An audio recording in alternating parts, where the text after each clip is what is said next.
From a revered plant of Egyptian times and a food that is blue to a plant that makes you feel like you have needles on your tongue.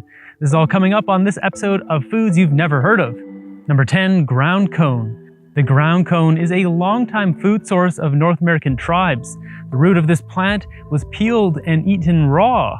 They are very much potato-like and are consumed in small amounts, not as abundantly as one might eat potatoes. At first glance, this weird plant appears to be a pine cone sticking out of the ground, but their purple color is a tell sign it's a ground cone. They measure a little bit bigger than the palm of your hand. When full grown, it can not only be purple, but yellow or brown. Blooming in June and July, pale flowers will yield ground cones that pop up out of the earth, which are found growing at the base of cranberry, salal, and alders. These plants are characterized as being parasitic as they rely on stealing nutrients from a host plant to grow. For this reason, all you'll find with these plants are a cone and tuber, no leaves. This variety of ground cone can be found in British Columbia down to Northern California. Number 9, aloe leaf. Dating back to 4000 BCE, aloe is being consumed and used medicinally for generations. Carved into stone, the Egyptians revered aloe, calling it the plant of immortality. Used at funerals for pharaohs, aloe is native to northeastern Africa and the Arabian Peninsula. Commonly known to soothe wounds, the gel of the aloe plant can be eaten as well. It grows best in the subtropics and is found not only in Africa, but India, Mexico, Central America, the Caribbean, Malaysia, and Southeast Asia. Dubbed the Island of Aloe, Aruba is the home of the oldest aloe company founded back in 1890. This plant provided prosperity to the island, which it earned a spot on the island's coat of arms. The aloe, or aloe vera, translates to shining bitter substance in Arabic. Within the thick outer green skin of the aloe vera is a jelly-like meat on the inside, which is a rich source of vitamins A, B complex, C, and E, potent sources of calcium, potassium, folic acid, sodium, manganese, iron, and copper offer general health benefits, but it's the anthraquinones which are the source of the aloe's pain remedy. 7 of 9 essential amino acids can be found within its gel, as well as polyphenols and antioxidants, which help reduce inflammation. Consumed both raw and cooked, aloe needs to be removed from the skin first, and preferably washed to remove the bitter taste which comes from the skin.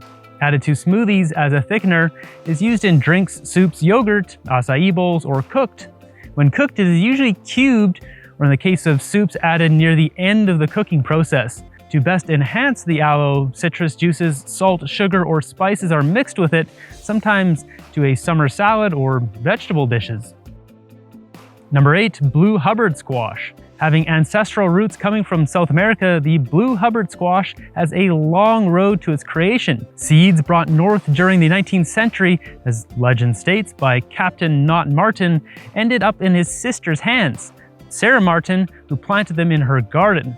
Being the first to grow and develop the Hubbard squash, Sarah was a shy woman, too intimidated to pass the seeds along to entrepreneur and seedsman James Howard Gregory, so she passed them on to his washwoman Elizabeth Hubbard.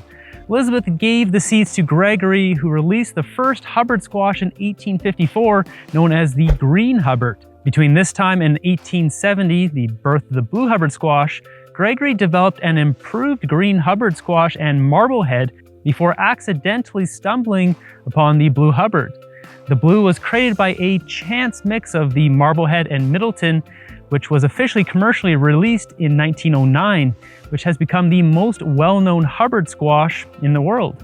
The blue Hubbard squash, after its creation, was brought to the United States, where at the time only fibrous pumpkins existed, which were seen as lower-class food. The blue Hubbard was brought in and marketed as squash for the upper class, not only for its unique coloring, but its superior taste and texture, offering a sweet, nutty taste and creamy texture. Ranging from gray to a bluish color, this striking squash is typically steamed, boiled, baked, or roasted, and consumed with the seeds and inedible skin removed. Added to pies, risotto, casseroles, stews, soups, curries, sauces, and desserts, this squash substitutes well for any recipe that calls for pumpkin.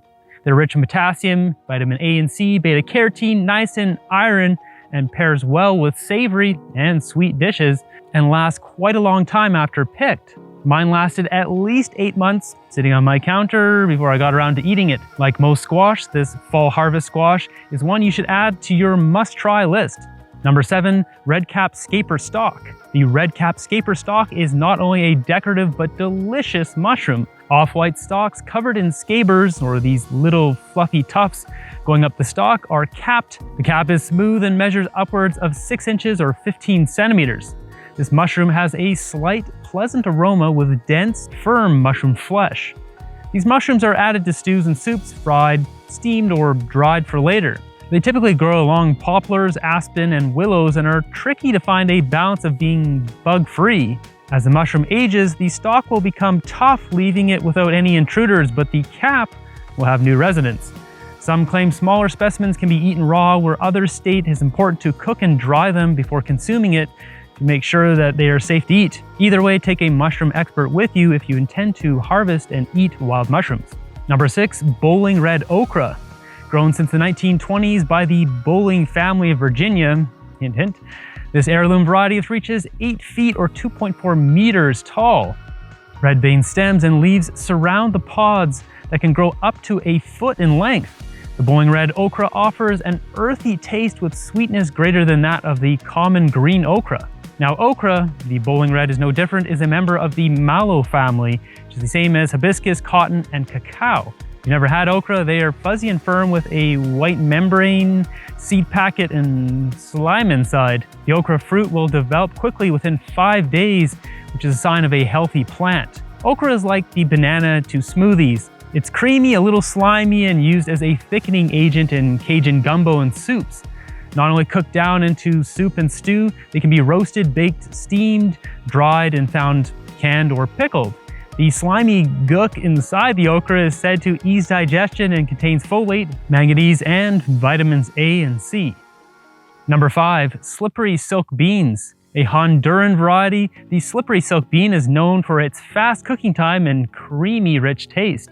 Sought after for its superior taste and smooth texture, these beans can be reheated with a minimal loss of taste.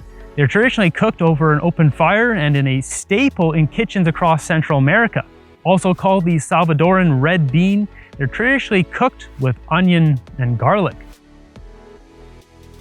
Number 4, wasabi. Wasabi, I'm sure you've heard of it if you've been to a Japanese restaurant.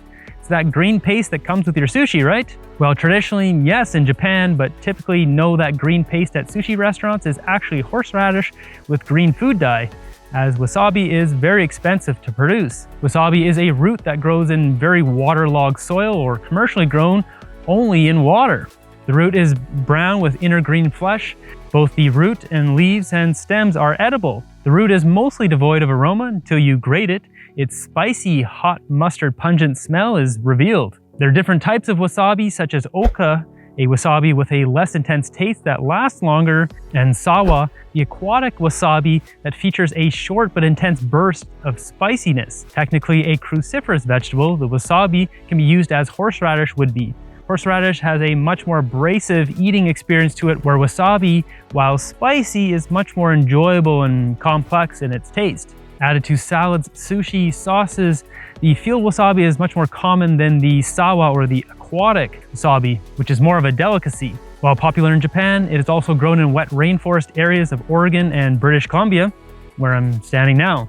It can take up to 3 years to grow a wasabi, which are traditionally grated with a shark skin grater in Japan. They offer an ample source of vitamin C and B6, manganese, calcium, and potassium. The ICTs, or isothiocyanates, give wasabi a spicy kick, which boosts the immune system, serves as an anticoagulant, and may inhibit the growth of some cancer cells. Number 3, Monarda bee balm. The Monarda or bee balm or scarlet bee balm is a striking edible flower with a wonderful taste. This plant can not only be found in backyard flower gardens, but in the wild, in dry conditions along limestone glades and thickets. Not only are the flowers edible, but so are the leaves, which are enjoyed raw or cooked. The flowers can be used as an edible garnish to a dish where the leaves emit an oregano-like scent. They're added to fruit salads and normal ones, also drinks such as China tea, where the leaves give an Earl Grey-like taste to it. Medicinally, they're used to treat digestive and urinary disorders and sometimes dried or made into an essential oil.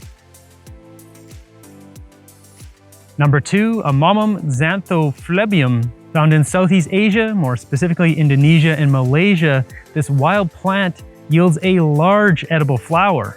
This perennial plant grows from a creeping rhizome that can reach 15 feet or 5 meters tall. It's used to flavor curries in the same manner as sambal. Sambal is an Indian chili sauce made from chili peppers, garlic, ginger, shallots, scallions, palm sugar, and lime juice. Aside from that, there's really not that much more information about this, as it's such an unusual and rare plant. Number 1, swamp taro. The Cryptosperma family of plants has multiple varieties, but most of the knowledge of their edibility is foggy at best. We do know that the people of Sri Lanka would use these plants medicinally, such as the Cryptosperma johnstini. Found in the Solomon Islands, the Cryptosperma johnsti is a tuber-bearing plant found growing wild in moist places in the hills of Malita Island, one of the islands of the Solomon Islands. This rare semi-aquatic plant grows in warm, damp swamps and is a rare find cultivated, although possible in a greenhouse with heated water. There are vague records of its traditional uses. The Cryptosperma mercusi, or giant swamp taro, is well documented for not only having edible tubers, or a corm, but an edible spadix. The corm is an underground tuber, in this case one that needs to be cooked for multiple hours to reduce toxicity. The calcium oxalate crystals, the toxic element that is cooked away, can cause a horrible sensation similar to that of needles in the tongue or mouth if consumed raw. The tuber is rich in nutrients, most notably calcium, which are usually roasted, boiled, or steamed, then peeled or chopped and added to soups. The spadix, this large flower cluster, and leaves can be eaten but need to be cooked as well to avoid the toxicity of this plant. This plant is native to Southeast Asia, more specifically Malaysia, where it was consumed in times of hunger as a free source of carbohydrates.